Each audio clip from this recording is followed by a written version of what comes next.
What about candy? Like, does Dr. Oz give out candy? And you don't give out fruit or anything like that, right? We give out very thin slices of apples at our house. Apples? Apples. Yeah. Is that not No, that's not a You're good that candy. jerk that gives out toothpaste. No. I hated those people. Toothpaste is the other thing. Apples and toothpaste. My neighbor used to give toothpaste. We Toothpaste? lived near a dentist who used to give toothbrushes and toothpaste. That's the worst. He did. No, you definitely don't do that. People will stone your house. I'm not giving them apples. Are you kidding me?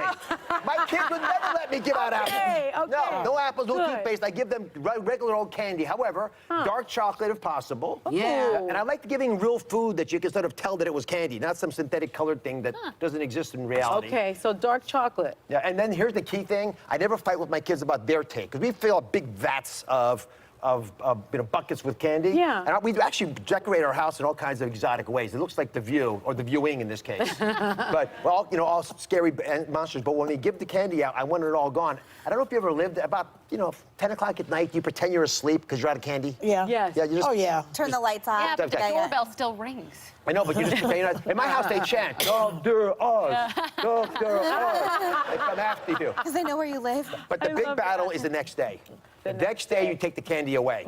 Let them That's have what it I was that going to day. ask you, how you teach your kids a good So relationship with this is crazy to me, but you have 11 seasons of Dr. Oz. Congratulations. Wow, that's great. I've only been on The View 3, and I don't know how you're doing 11, but great. you've been doing a series, and I think this is so fascinating, called Candidate Checkup, where you talk to each of the presidential candidates and find out where they stand on health issues and their own health. And you actually had Bernie Sanders on the show before his heart attack. And we all noticed that a few days after he was released from the hospital, he seemed full of energy and he seemed vibrant at the debates, if I do say so, for someone who just had a heart attack. So, you're a doctor, a very famous doctor. Can you expect this to continue with Bernie Sanders? And has any candidate surprised you with what they've said on your show about this? Bernie Sanders I really fell in love with because we played basketball. He's tons of energy. But listen, the 4 leading candidates are all in their 70s. And the basic story that I kept coming away with, and he told me he didn't have many fears of having a health problem, and two weeks later, he was surprised by this heart attack. But the deeper reality is, and I guess my specialty is the heart. I do heal with steel. I'm a heart surgeon. If you've had a correctly fixed heart artery, even if you've had a small heart attack, as he did, the chance of him having another problem this year is less than 5%. So I say, go for it, Bernie. You're in good shape. Your protoplasm is strong. Go out there and do your best.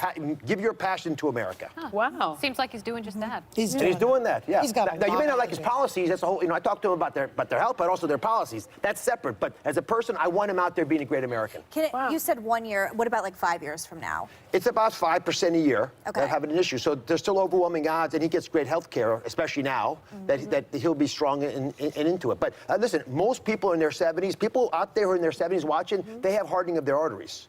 And so whether they have a heart attack, or they might have a heart attack, or they could have a heart attack, or a stroke, or something else, that risk is out there in your 70s. Yeah. You're making The cat's getting anxious over here.